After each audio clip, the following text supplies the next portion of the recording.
Hello. My informative speech topic is on how to make brownies. My grandma and any other grandma I've ever had the pleasure of knowing is always trying to feed me whenever and however they possibly can.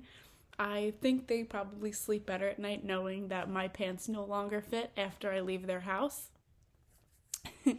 My grandma always kept chocolate chip cookies in a little jar on the counter, and it was always something that I looked forward to when visiting her and going over to her house.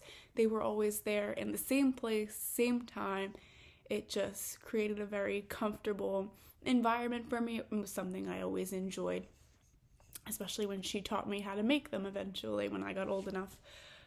So now with COVID, I've had a lot of free time, and I am increasing in age now. I will be 21 in July, and I figured that this is probably a good time to start practicing for that later period of my life, because I gotta get it right. So hopefully I do. If you're like me, you enjoy simplicity, and box brownies are easily the simplest and best brownies out there, no matter what anyone says. It doesn't matter the brand, it's totally up to you. The only thing, in my opinion, is Pillsbury makes the best brownies, but that's up for debate most likely with other people. First things first, you'll need to preheat your oven to 350 degrees. Then you will need a bowl, and this is where all the magic happens. You can open the box of brownies of your choosing and dump that whole entire thing into the bowl very carefully. And you will also need 2/3 of a cup of oil, 1/4 of a cup of water, and 2 eggs.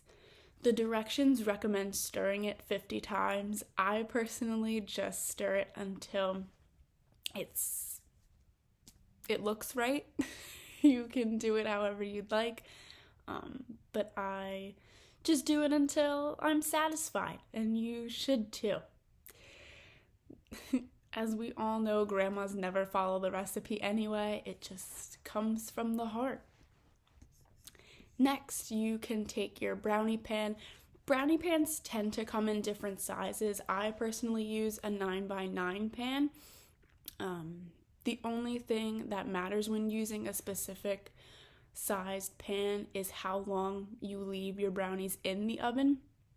So typically for a 9x9 pan, I would leave the brownies in for about 40 to 45 minutes, checking them, of course, just to make sure they're done anyway.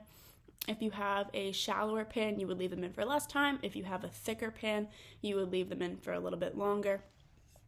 It just is a matter of checking them to make sure that they're done. After you've added all of your oil, water, and eggs into the brownie mixture, you would stir it and pour it into the pan that you have coated with non-stick cooking spray.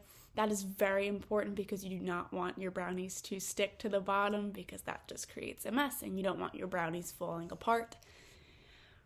You can place the brownies in the oven, set a timer just so you don't forget. That would not be great. And check them. You can either check them by poking a knife or a toothpick into the center of your brownies and pulling it out. If it's clean, that means your brownies are done. If it's still got some brownie batter on it, just leave them in for a couple more minutes and check them periodically. Cut while they're still warm. That's also very important, because if you wait till they're cool, most likely they're going to stick to the bottom of the pan, whether you use cooking spray or not. And then wait till they cool down before eating them, because you don't want to burn your mouth, and they just taste better that way anyway. Thanks.